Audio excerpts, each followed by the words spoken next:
Hello and welcome to the In No Particular Order Game Dev podcast. I'm Matt and today I'm joined by Michael and Nick. Yo.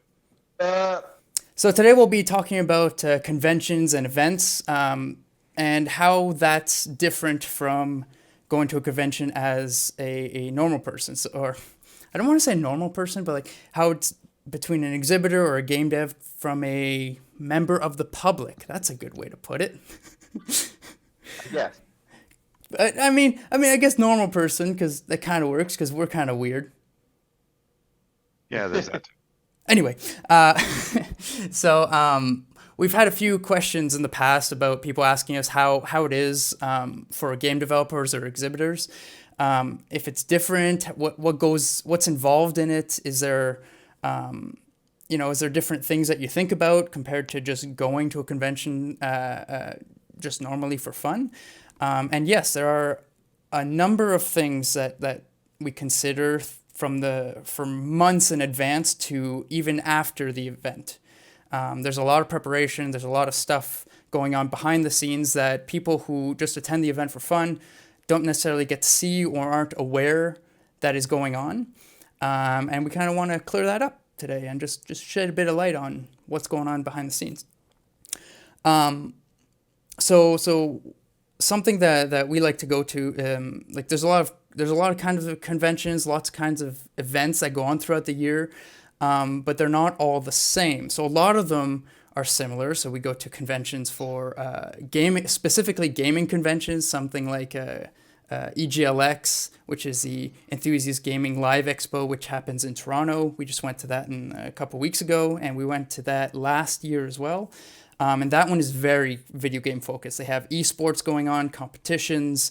They have big names in game broadcasting and whatnot, also coming to give speeches and panels and all that stuff. They also have a lot of big names like Nintendo and Xbox and a whole section dedicated to indie developers. But then there's the other side where it's more geek culture events like I guess Con Bravo would be a good one.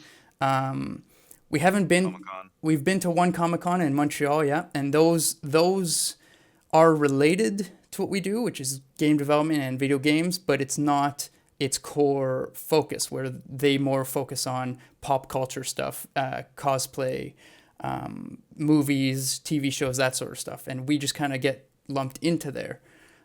So there's a good broad range there. I should say there's Those ones also you're another more one there. likely- Oh, Sorry, go ahead, Nick. I was gonna say there's also another kind in there, which is the developer conference. Now we haven't been to one of those yet, but that's more like your GDC and stuff like that, Yeah, where it's not sometimes it's not even open to the public, that's but true. it's still a conference. Or in the ones that are open, maybe they're sectioned off. You have developer areas and then you have non-developer areas. That's like E3. So just throwing that one in the ring too. Yeah. So there's a big range of what kind of events, what kind of conventions go to, and we've been to a bunch, but something that we for sure want to go to is something like Nick said, developer focused, so GDC, E3, and that whole side of it, because there's so many people there, so many companies and connections that can be made that those are always on the radar. But of course, since we're in Ottawa, Canada, a lot of these are very far away. And very expensive to get to. Exactly. So it makes it hard to get to. But eventually I'm hoping that we will get there. We won't need it. Eh? We won't need it. We won't need it. So we've had a few questions in the past of like, here's one here. What do you what does it take to get invited, or accepted as a game developer or an exhibitor, I guess in that case, at one of these events? $300. You're not off. You're not too far off. Yeah. So typically, if you're looking for price range, most of them you have to buy your booth space, and depending on how big the event is, and depending on how big the booth is, determines how much money you're spending, but typically it's $300 to $400. So if you're interested in that, just make sure you have some amount of money just to book a space, let alone buy food and lodging and get there. And typically that's about a 6-foot table that we get. Yeah, we normally get a 6-foot table, usually not on the end, because end caps usually base more people or a more trafficked area and therefore are more expensive. Yeah, for sure. Which is interesting because I didn't realize how much it was, before we got into going to conventions, which is almost 3 years ago now or something, 2 years, 2.5, something like that. It was right at the end of school. Remember, we all went to our first one at CGX, under the name of our school, under our university name. Presenting our senior project, Halen. Yeah, exactly. And we didn't have to spend anything because it was all booked by the school and organized by the school. We just kind of had to show up and be like, yeah, look at our game and come talk to us. We actually got really softly handed into the arms of conventions because we did that. We did like a fair in the University Commons that was kind of set up like a convention. Mm-hmm. Yes, that's then we true. did CGX, The Innovation Expo. Yeah, and then we did CGX where we had our own little booth, but it was under Carlton's wings. Yeah. And then the next convention we did, I don't remember what it was, but well, after and then about properly doing it. Well, about 2 weeks after this, or 1 week after CGX, we did the senior project fair, which was at the lab, where we all had our own room. Where you're showing it off to people. Yeah. And then there was CNE, the CNE. Canadian National Expo. Is that it? Yeah. Also known as the It was kind of just off in our own Also little known area. as the- So Exactly. So we were cut off in our own little area, but Yeah. that was again, like you said, very soft transition. exactly, but it was interesting though, like going from CGX and those little expos, quote unquote events, expos, whatever you want to call them, at school. Yeah, it softly got us into there, but we didn't realize we didn't have to do any of the prep. We didn't have to do any of the organizations or the anything equipment. or equipment or paying. We just had to kind of show up and be and talk to people, which is a huge part of it. But we didn't realize that of all the before stuff that happens, and it was only when we got to get into the X, which was 2-3 months later or so, that it was like, oh my God, look at all this stuff that we had no idea we got to get done right now. That was a very complex day. It was very. Plus, it was in Toronto, so That was our We had, first to park at, travel. like, we had to park at like one end of the expo and walk all of our stuff to the other end of the expo. oh man, there was so much stuff. Meanwhile, we're passing like cat groomers and artisanal bread makers and like things entirely unrelated to game development. We're like, are we in the right place? That's true. Where are the games? Yeah, so for anyone who's not been to the X in Toronto, it happens every year, and as it's called, the Canadian National Expo. I believe it's the biggest expo in the country. However, it's not the biggest, game expo or anything. It's just the biggest expo, meaning The it game covers. is pretty small, actually. It just covers everything. Everything is there. So the game expo section was a decent size, but it wasn't nearly the biggest we've been to. But the expo itself, it just spanned forever and ever. And as Nick said, we went through a cat expo just to get to where we were going, A whole expo dedicated to cats. and products and whatnot. So, but it was a crazy experience. So what was involved in that was I was able to find a group who partnered with them to get the gaming garage going for the first time. So lucky for us, we actually got accepted as one of the developers there because this was kind of like their pilot project for that year. So we actually got in there.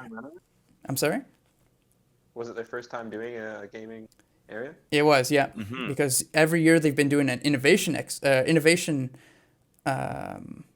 garage. No, that's not what it's called, but innovation something. Something. section, whatever. They have a word for it, but that year they did the gaming garage, which was specifically for games, and that was their first time doing it, and we lucky us, we got to get in, and only a select few people, like you had to apply, and they had to.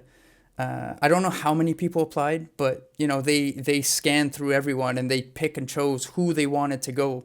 So we were very, very lucky to get in there as our first expo. We're nobodies at that point. We Especially just considering what we brought to that. exactly, like that was the first time we were showing Blobs. So we had two computers. We had one showing Halen, which looked like a finished game, and then there's Blobs that was what was the first? It was like the second build or something that we'd ever made. It was It was rough. the concept. Yeah, it was pretty rough. It was essentially our proof of concept, yeah. Yeah, it was. But I mean, it got good reception, which is why we kept going with it. So that I think conventions was the only reason Blobs ever got finished. I think it did. Well, More or less. at least continued on anyway. Yeah, for sure. Well, we kind of had this mentality with our first convention post Halen, where we decided that we would develop a product real fast on as little as possible, bring it to a convention which is controversially free user testing, throw it in the hands of everybody and anybody who would play it, and see what the response was. And if the response was good, then we'd be like, sweet, golden, let's roll with this. And if the response was bad, we'd be like, cool, we'll just try a different project. Like, we weren't married to the concept of Blobs until it kind of proved itself. Mm-hmm. At least that's my recollection of the events. Yeah, basically. Being a project manager. No, I think that's pretty accurate. But what went into that, like it was very cool to see. Like it felt, when we went to CGX under Carlton's booth and whatnot, we show up and we just do our thing, but we were still students. We were still under the school's name. It wasn't SkyPyre Presents. It was Carlton Presents. And this was our first event where it was all us. No overarching organization. No one was taking care of anything. It was all us. Whether if we were successful or failed, that was totally up to us. If we were going to Toronto, so we had to book all this stuff.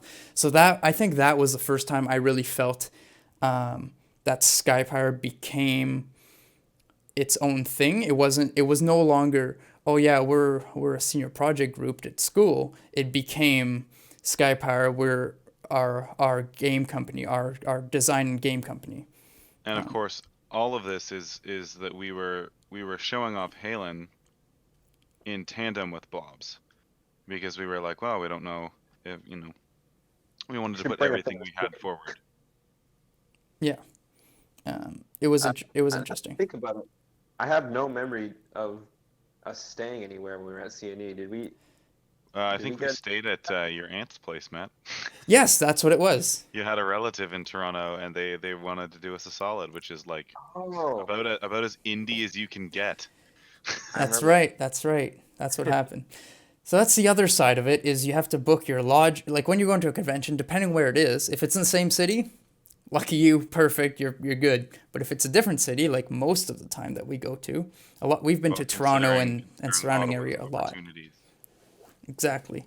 You have to book your lodging, and that comes usually in hotels, or these days Airbnb, or if you have friends or relatives, a free basement. Yeah. And you take it as you will, but it certainly helped us a lot in our first convention for sure. I'm just gonna throw this one in the hat there, on record. The loss of CGX in Ottawa is a tragedy. Yes, that was very unfortunate. That was a great convention with a great group of developers who would come to that. Yeah. Yeah, it had a good vibe. Lots of students as well. It was just a great experience, and the fact that we have lost that in this city is very sad. And I think that down the line, if we're capable, that might be something SkyPyre would be interested in rejuvenating. Mm-hmm. But in the meantime, if anybody out there has a bunch of money they'd like to get rid of,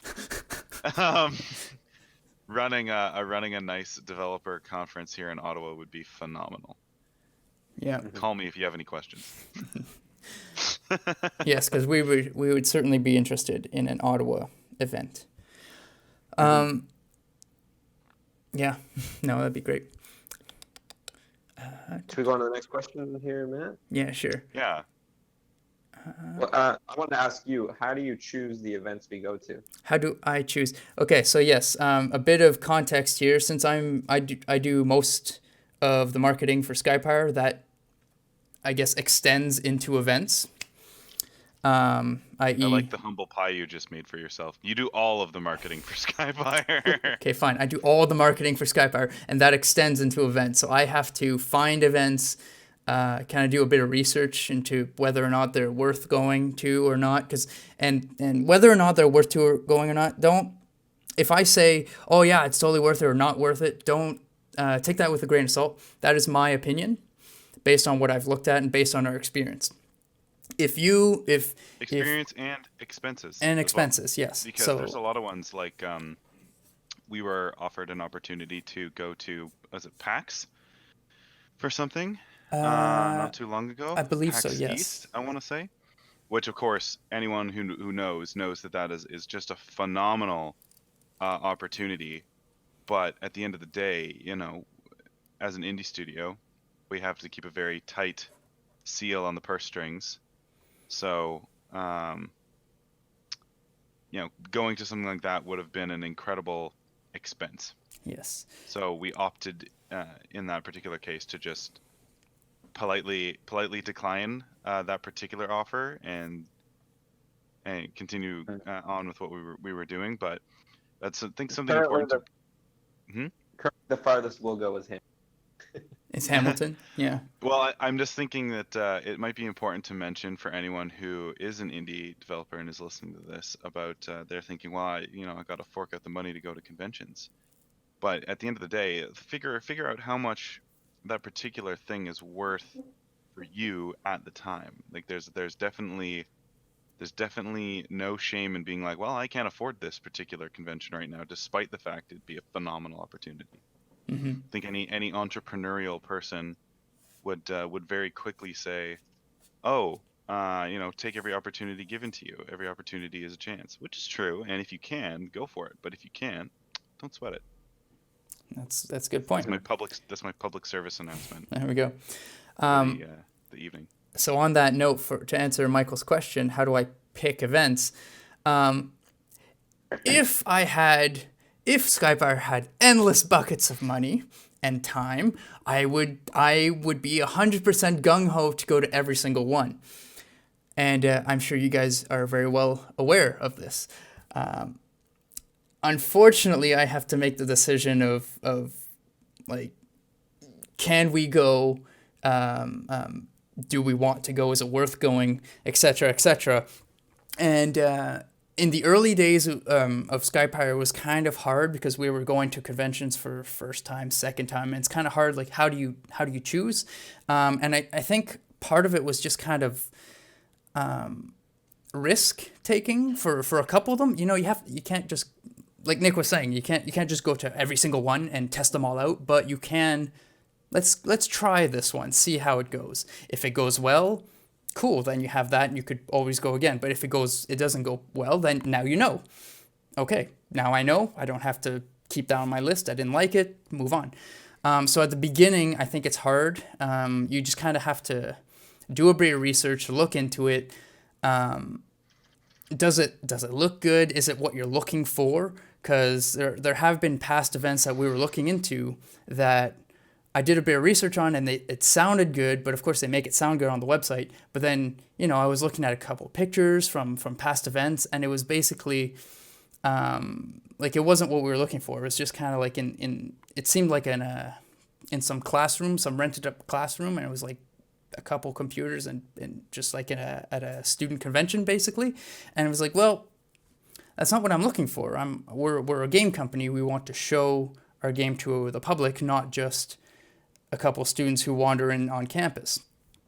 So research is key, because if you just look up any event, they'll always make it sound whether it's as good as they're saying or not, they'll try to amp it up as best they can. So do research, look into it, look in the past, and if nothing on the website, look online, look on social media, see what people have looked at or said before. I mean, we have whiffed it sometimes. There was Yes. one particular instance. It wasn't a convention or an expo per se, as much as it was a networking event. But we were approached to go to the networking event. We were like, well, this seems like a pretty good place. They had a very compelling website with very compelling branding, which, as a graphic designer, many of us are graphic designers. That's kind of like the chink in the armor that we usually find. Mm-hmm. You'll go to a given brand and they'll be offering something and you're like, okay, but your website is trash, which is concerning because that either means A, you aren't as legit as you're leading on to be, or B, you don't have the time or effort to get one of those like website makers like Squarespace or Wix and just whip something together that's fine. Which is kind of like one of those weird little loopholes. I'm getting off on a tangent. The point is, we went and we had asserted the branding was good, and we looked into it, and it seemed good, and it seemed like it had good partners and all of this other stuff. So we attended the event, and I won't name the event because I do think that it is for a certain type of person. It wasn't for us, but instead, Tyson and I attended as the attendees of the event, and we weren't presenting anything, but we were just there for the networking. And we were approached by a guy who was very adamant about us finding ourselves and looking ourselves in the face in the mirror and telling ourselves that we love ourselves. And I was like, wow, this is very interesting and not at all related to game development. But thank you for your time. So we have bamboozled sometimes and gone to conventions or events that didn't have anything to do with what we wanted them to. Mm-hmm. But I think overall we've been pretty lucky. We've taken a couple of risks, and a lot of them have panned out, such as EGLX. We tried out. Basically, EGLX came back from the dead, and we tried it out, and it was an amazing event. So we've just returned from it a couple of weeks ago. So that was our second time attending. Con Bravo was the second one. We've been twice now, and that's an amazing event as well. But part of the reason we come back to these events, and we chose these events because what Nick and I were saying, and Michael were just saying, like, oh yeah, it looks good, and past events have gone well, and the website's good, and all that stuff. So that's the initial one. That's the initial first impression. But then when you actually go there, the rest of the event itself, who you're dealing with, your contact, are they responsive? Are they helpful? Are they nice? Are the people you're dealing with nice to you? Obviously you have to be nice to them, but is there that sort of connection? And we've been very lucky in that every time that we've been to one of these conventions that we really like, all of these people, or these organizers, our contacts, our neighbors of other exhibitors have always been very kind people, very open, very genuine, and we've but expanded our network of contacts, of friends, and I think that's a huge reason why we also go back to conventions, just to show off our company, to show off our products, but also to go and see these people who we've known event after event after event, who we've basically become friends with. It's quite a thing, actually. I mean, it's an interesting concept to go to a conferencing event and then be like, oh, hey, guy I've met 6 times before at 6 different events. Want to go grab dinner? Like, you're at that layer of sort of professional friendship that you can just be like, what's up? Yeah, no, it's really cool. And I, like, if I had told, if any of us had told SkyPyre in university, hey, you guys will be going to a bunch of conventions and you guys will meet like a ton of developers, and you'll basically be friends with all these randos that you've never heard of and you'll only be seeing at these events, I doubt any of us would believe us. Just like, probably not. You're going to meet all of these random people who you would never have met before. No, I don't think so. We might have met the next creator of Minecraft. Maybe. We'll see in the future, yeah.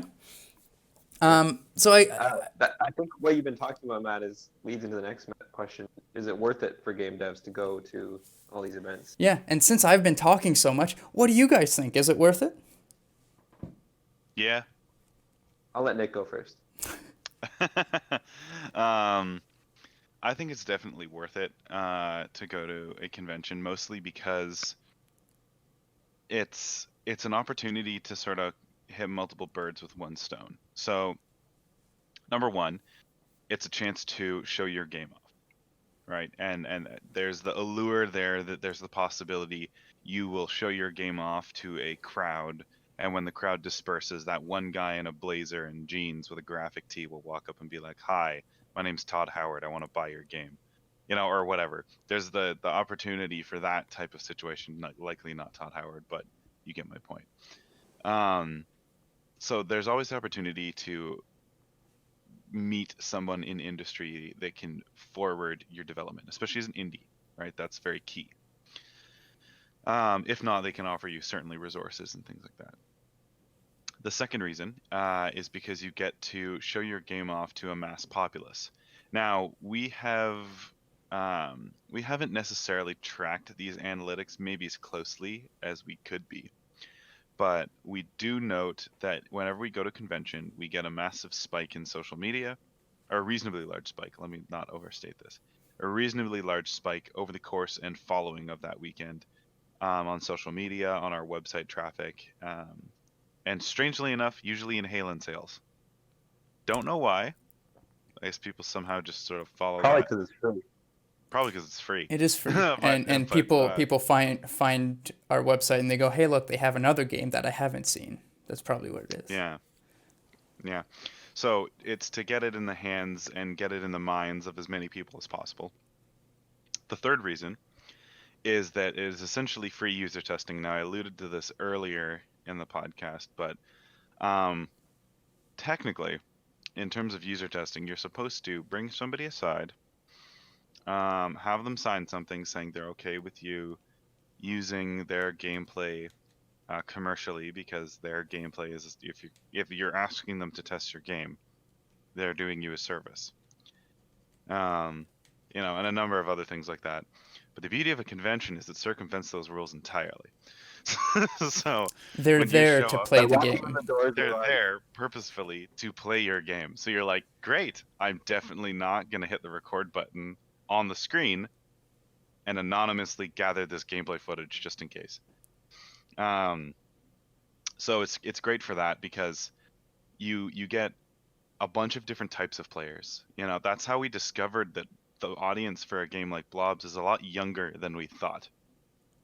Was when we went to a convention and a large population of the people, I say population in the sense of data, a large population of the people who played were younger, and they were the ones who were coming back. Sorry, a large population of the people who played who came back were younger players, and they would come back and they would play more and more and more and more and more and more and more, and we were like, wow, this has some appeal in that market, clearly.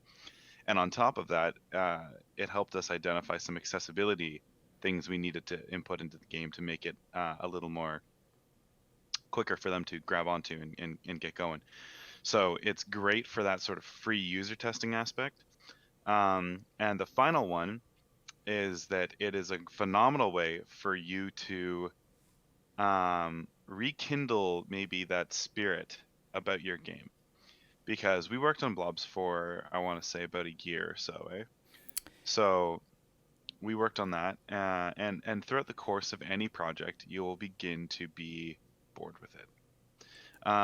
You'll begin to get a little, disenchanted, if that's the right word, with your particular project, because you've been staring at it. I used to you get those next project blues. Those, oh, I just want to think about the next project instead. exactly. And there were points there working on Blobs where, I'd be chatting with some friends about, oh, what are you playing? Oh, what are you playing? And they would look to me and they'd be like, what are you playing? Mr. Game Dev, you must play a lot of games. I'm like, actually, I haven't played any game that wasn't Blobs in a year. So you kind of lose the charm.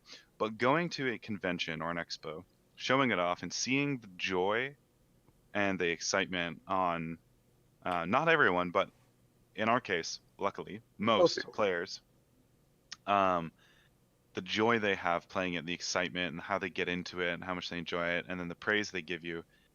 To be candid about it, it's a massive ego boost, and you're like, wow, we actually made a real game, guys. Like, people like it, people play it. So it's like that type of thing is great for rekindling. So if you're feeling like super in a rut about your game, whether you're a solo dev or a small team, indie, whatever, see if you can afford to bring it to maybe a close by or local convention, or even something as simple we have here in Ottawa, the Dirty Rectangles, which is a group of indie developers and people who are just interested in the indie development scene, who all get together and have a nice time and chat and lots of fun stuff like that. And of course, they show off some games at these things. So even if it's something like that, it's free. Right? You just message the guy and you're like, hey, I want to bring my game and show it off. Can I do that? They'll probably be like, absolutely. So little things like that. If you can afford to do that, and you're in a rut about your game, maybe that'll be something that rekindles why you were doing what you were doing, and that can be more valuable than the prior 3 points, depending on where you're at in your game. So that would be why I would say it's worth it to go. Michael. You covered a lot of things I was going to say. Of course. Just the ability to get so many people playing your game and being able to watch them play, and then making a little list, in behind of all the bugs you see or the little suggestions. You don't have to listen to all of them. They're completely random out of the crowd, but every once in a while a little gem will come up. Like, wow, I never thought of that. Like, for example, I think like a little girl was playing the game and she wanted some more like kind of more feminine parts to put on the blob, and we're like, oh yeah, we didn't put anything like that in. Costume items. I'd use the word costume items in that context. Oh, yeah, female parts. It's not that kind of game. No. But what I was gonna say is there are some negative things that you have to keep in mind. The context of the convention is not super conducive to a super intense, engrossing single-player experience where audio matters and there's a story and you got to follow it. It's not conducive to a game where audio matters. I think that one is just a straight up. That one needs to stand on its own. So I think in that case, you want to tailor, if you are going to go to conventions, which we might be doing that with a single-player game in the future. We're going to have to tailor our game for that context, but then also marketing it in such a way that people understand that, hey, this is like a convention version of the game. When you get the full game, it's not just this silly arcade mode that's made for a convention context. We just have it here because that's the best way to show it. I don't know if you guys can expand on that more. No, I think I can definitely expand on that in one way. That's, I see this a lot, and I admire the developers who take this particular problem head on. So you've got your game, and you're there. You're at a convention. You're at EGLX, let's say. You're at EGLX, or you're at Con Bravo, or maybe you're at the indie section of a Comic-Con, and someone comes up to play your game. In the case of Blobs, the pitch I always give when someone comes up can be said in like about 15 seconds to 30 seconds. So they come up and they're like, oh, what's this game, right? They don't know. They just see some signage, maybe a trailer playing. And you say, well, this is the Blobs fight. You play as a little blob character and you want to attack the other characters and knock little bits off of them and collect that to get bigger. The biggest one or the last one standing by the end of the round wins. Your controls are really simple. Press the A button to jump, X is your attack, which is a little dash forward, and if you hit somebody, you'll knock bits off them. And Y is a defend, where if someone's attacking you and you press it before they attack you, it hurts them instead of you. And you move with the thumbstick. Done. Right? They're like, cool. And you hand them, while you hand them the controllers, and make sure they work, because wireless, not the greatest thing in a convention hall, we learned. But you do this while you hand them controllers, and you're like, okay, great. And then you're into the game, right? And you can explain stuff while they're picking a map. So that context works really well, as Michael said. That type of thing works. Now, we have seen a number of people with engrossing single player experiences, for example, or Yeah. more complex, engrossing like narrative driven or exploratory, even if they're not narrative, exploratory experiences where the person will come up and they'll be like, "Ooh, what's this game?" And then they will bring you in and give you the briefest explanation of their game they possibly can. The only problem is the briefest explanation of their game that features 2 modes of combat: exploration, puzzle solving, an inventory system, multiple types of enemies, multiple resources to manage, all things that when you think about a single player game, you're like, wow, that sounds great. I would play that. But when you're walking up and someone has to explain this to you in person, while everyone else around you is screaming because it's a convention, and there's like dubstep playing in the distance because some baby boomer thought that would be a great idea, you're like, you're losing me here, right? When they're trying to explain these rules.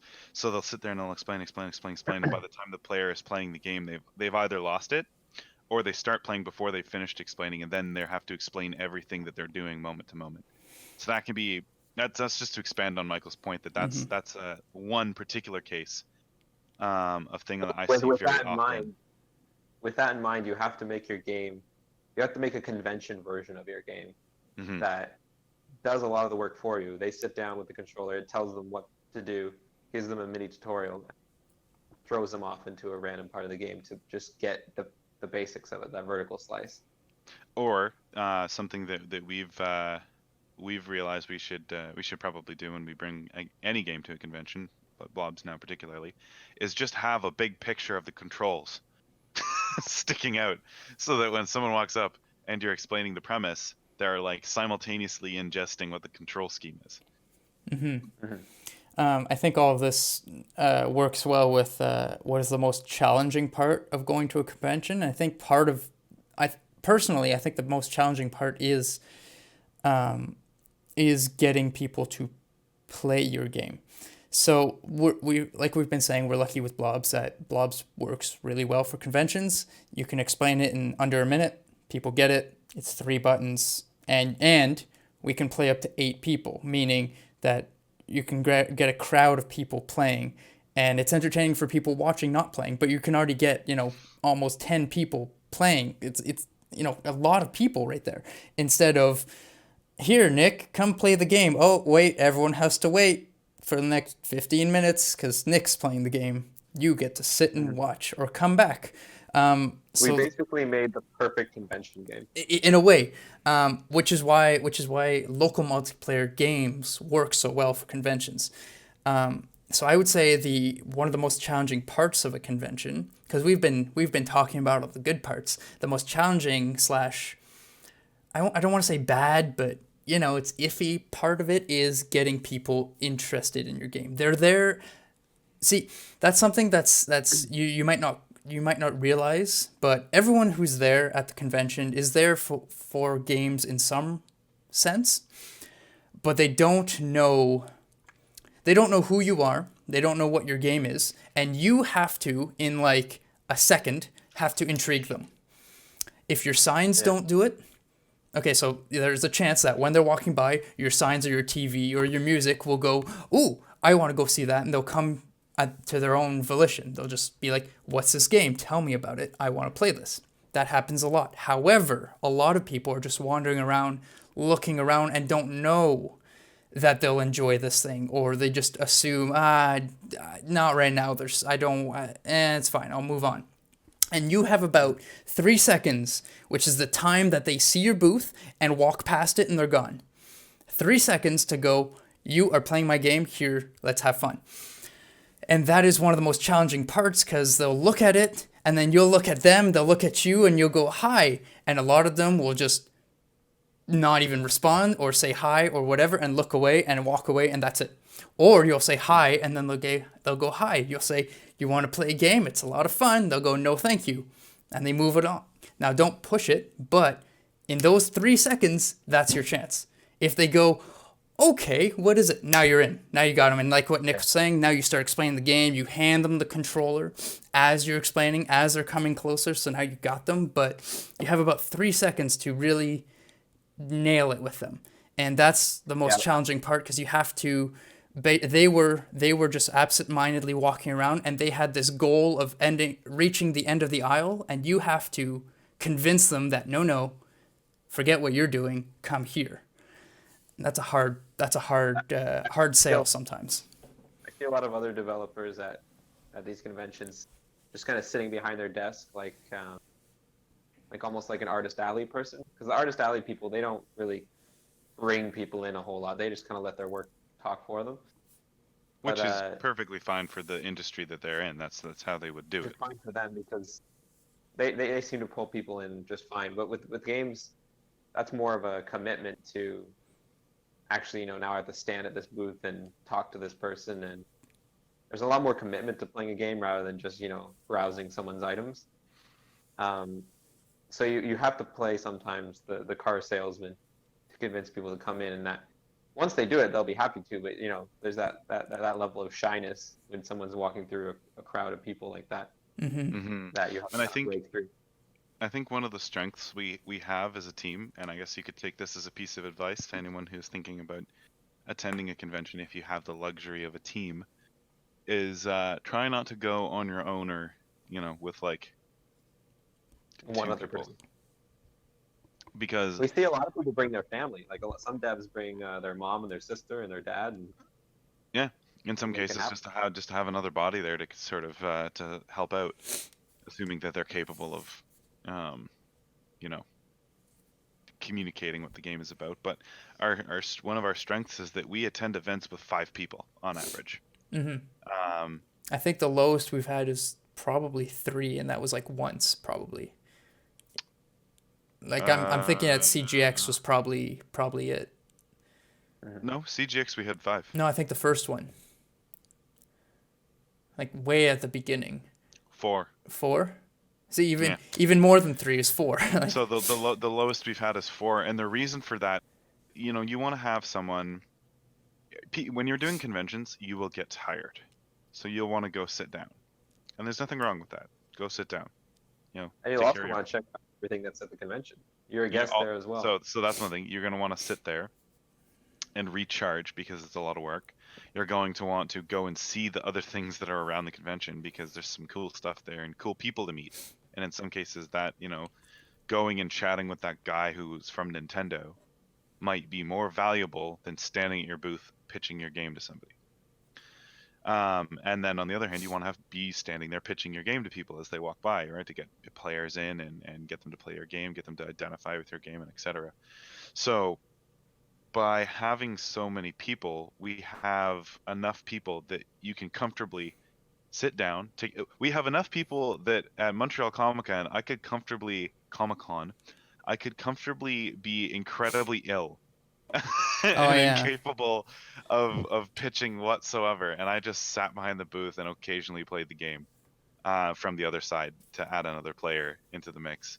And that's great because for example, just a few months ago or a month ago at EGLX, it's a few weeks ago, I guess. Time flies. So we were able to have somebody filming, somebody behind the booth grabbing a break, playing a game, taking notes. A couple people pitching and somebody wandering around the convention actually attending it or networking with other people. And because of that, we're able to basically do all of those things I said are a good idea or a reason for a developer to be at a convention. We can do all of them at the same time. So if you have the opportunity to do that, whether it's your team is that big or you have enough friends who are willing to come hang out with you for an entire weekend, it can go pretty far to have that number of people, assuming you can afford it. For sure. And transport those people. Yes. Yeah, no, that's for sure. But basically the whole point of this is if you are attending a convention as an exhibitor, you want to be proactive and pulling people in. In the kindest way possible. I mean that. You want to be you want to talk to them, you want to be expressive, you want to make it clear that, hey, I'm putting in the effort, I'm here to have fun, I'm here to let you, the public, play this game, come on, let's have some fun, as opposed to sitting behind your booth, being antisocial and just hoping that your signs and your game bring people in, because sometimes it will, but most of the time it's the person behind the booth, the developer himself, who attracts people. My favorite line is, "Yo, jackass, get over here!" And then they get all mad and they come over, and you're like, "Oh, I'm sorry, I was talking to that guy. But while you're here, I want to play my game." Please no, do not do that. Yeah, don't do that. That's And we have not done that, but that's a good analogy though. That's a good way to put it. It is one of the more challenging parts, but when you succeed to get this person just walking along, that unless you had talked to them, they would have just walked away and never played your game. If you succeed to get them to play your game, and then they in turn spend the next 5 to 30 minutes playing your game, and they're happy and smiling, and you get a conversation with them, that goes with what Nick was saying earlier, seeing people play your game. It's very gratifying. It feels very, very good. It gives you, it like rejuvenates the reason why you're doing this. And it's very, very fun, very cool to see that. I should also say as well, one other thing before we move on to, I think we have a question in the comments. It's an interesting one. One last thing is that if you're a developer who already released your game and you're like, well, why would I go to a con? You know, I've already released my game. There's no real allure there or whatever. A con is a great way to do all the things we just said, where you bring someone in, they play your game for 5 to 15 to maybe even 30 minutes. And then at the end of that, you say, yeah, we also have keys here, like Steam keys or Xbox keys or whatever. Did you want to buy one? You know, they're 5% off, 10% off, 15% off, 50% off, whatever. Depends on how long your game's been out and how much you want to try to push it. Or you could even just be like, yeah, we have it here. It's on for 25% off, but I like you, so how about 50? Right? And all of a sudden, this person you've been interacting with, you know, and building a rapport with, is offered a choice. And they're kind of like, oh, I can buy it here. This thing that I've been enjoying for the last 30 minutes. Interesting. And that is far more likely to succeed than to hand them a business card saying, yeah, it's available on Steam, follow this link. Yeah. Not that, however, if you don't have something to give them and the only thing you have is the card, that is much better than nothing. It's a layered thing, right? Word of mouth is great. Something to refer to later is good. Or word of mouth is good. Something to refer to later is great. Something they can buy right then and there out of impulse, fantastic. That was the business side of me talking. Matt, back to wholesome. But Nick's right. Like so for most of, actually all of Blobs development, we'd been going to a convention every couple of months or so, and showing the progress as the game was being completed, as it was progressing. We got to show it to different people at different events, and it was very exciting to see getting new bug fixes and new testing and whatnot. But that was all basically marketing, saying, hey, this game is coming, this game is coming, this game is coming. Once the game was out, we didn't just go, okay, we're done. We went, all right, let's keep going, because the game is out. But, as we know, thousands of games are released daily, especially on something like Steam, which coincidentally is where Blobs is sitting. So as soon as it's released, unless you're super lucky, your game was probably buried under the avalanche of new releases within an hour. If I'm probably being a little optimistic there. So as soon as it's released, great. Now you can say, instead of going to your next convention and saying, okay, wait 6 months, wait 3 months, now you can say, hey, it's out right now. You're playing this game, like Nick was saying, you're playing this game, you can buy it right now. Not, here's a business card, follow us and wait for it. It's, hey, buy it right now because you like it. And that is very, very, very valuable. So don't go, just because you finish your game, doesn't mean stop going to conventions, especially if you have something like Blobs or another game that works really well at conventions. It's good marketing for your game, but also for your company or your organization as a whole. Just people will, if they like you, if they like your project, they'll check you out, they'll check out your website. And if you have something else on the go, they'll find that. Like what Michael was saying, we get a lot of Halen downloads after going to a convention showing only Blobs. And that's because people go, hey, SkyPyre, I remember them. I like the Blobs game. What else do they have? Halen. Cool. So it's really worth it to continue on. There was a question here in the chat. comments, or in the chat rather.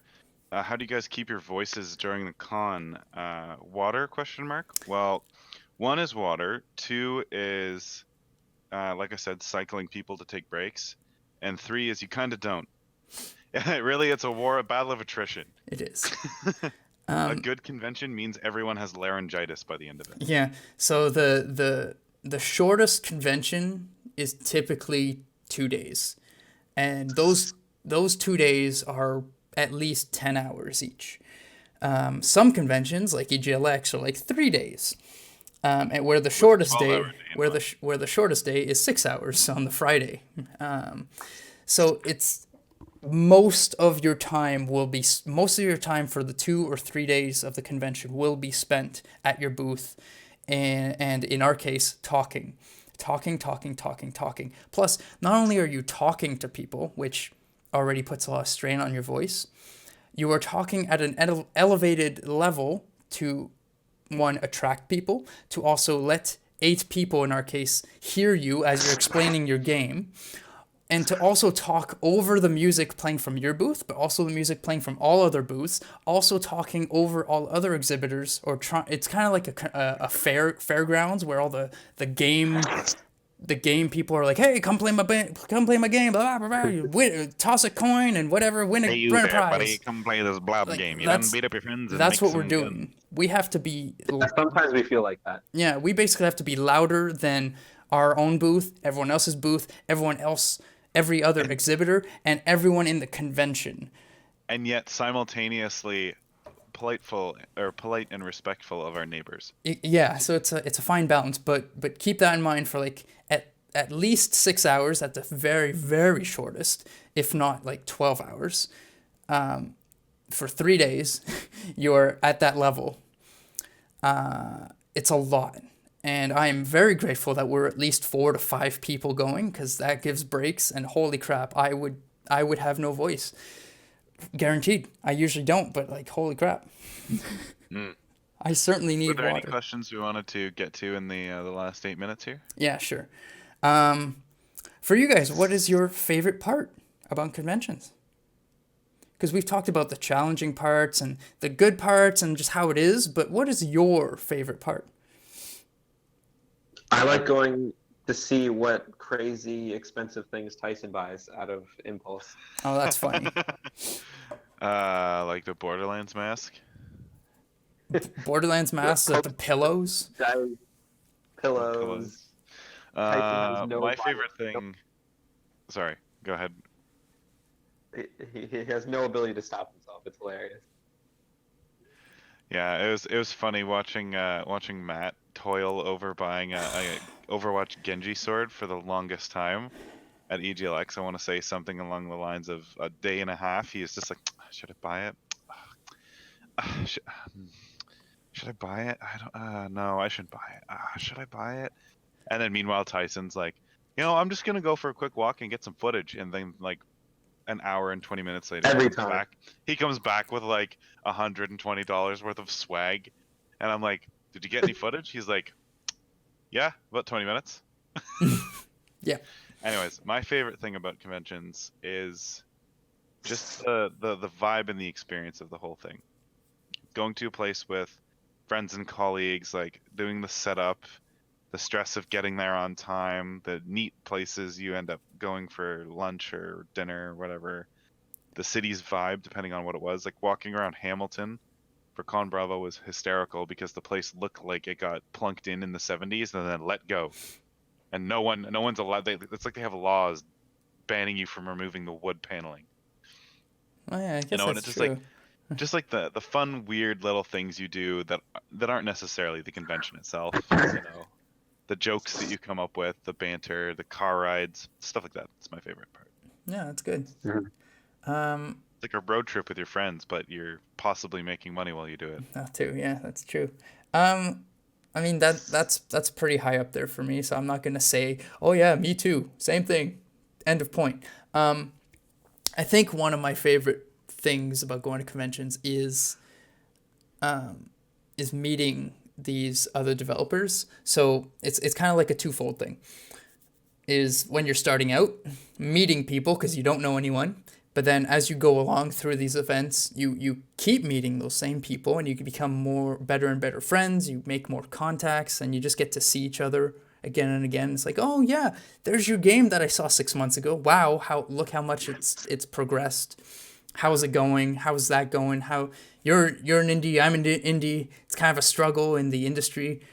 Any tips? Like Shared just trauma. just yeah, just networking, just chatting with each other, meeting new friends, staying in contact with friends. And then at every convention, you'll always meet new people who hopefully you'll see again. So it's very cool. I just really like expanding and creating that sense of community, I guess. Because coming out of university, we didn't know what we were doing and we didn't know anyone. We were just kind of like, we were just students going, hey, I want to make a video game. I'm gonna make a company and yeah, we're gonna jump into the industry. Oh boy. Like Meanwhile, you're like, what's a business number? like Do I exactly need like that? we didn't know anyone. We were just six guys at the time, six guys coming out of university going, hey, we just made a game. Can we join this industry? I don't know. Let's try. And then here we are. I guess I'm going to include senior projects because it kind of works into it. So like 3 years later, here we are 3 years We later. still aren't sure. We're still not sure, but like look at how many people we know, look at how much we've learned. And that's just by us just creating a Twitter, creating a website, and going to an event. And that's where it all started, basically. We just went, let's just dive headfirst and try it. And then as we learned, we got to meet all these incredible people. And it's absolutely fantastic. That's my favorite part, just meeting all these awesome people and continuing I to also see them. agree. Yeah. Meeting awesome people. Yeah, it's a fantastic thing. And in my particular case, as a consumer of gaming content on YouTube and Twitch and stuff, I've also had the opportunity to meet a number of influencers and stuff like that. Like Oh, I was yeah, able that to meet James and Elise Willems, Bruce Green, Greg Miller, Michael Jones, Lindsay Jones, stuff like that. So that's always a pleasure because I would never have sort of paid for myself to get all the way out to a given convention, but because it's something for SkyPyre and our business and we're going out there to do this thing, it's of course I'm going to go, I'm going to go and do this. And this is just like a nice little tidbit on the side where I'm like, nice, got to meet that person. Yeah, or even if you don't get to meet them, you're still you're still attending, you're still part of the event that these people that you've been watching or know of in the industry are part of. You're not just an attendee. Oh yes, I'm going to go see this panel that this person's talking to. You're actually part of the event. You're actually one of the exhibitors at this event where otherwise you wouldn't have met these people or otherwise you would have nothing related to them except for, yeah, I watched them on YouTube.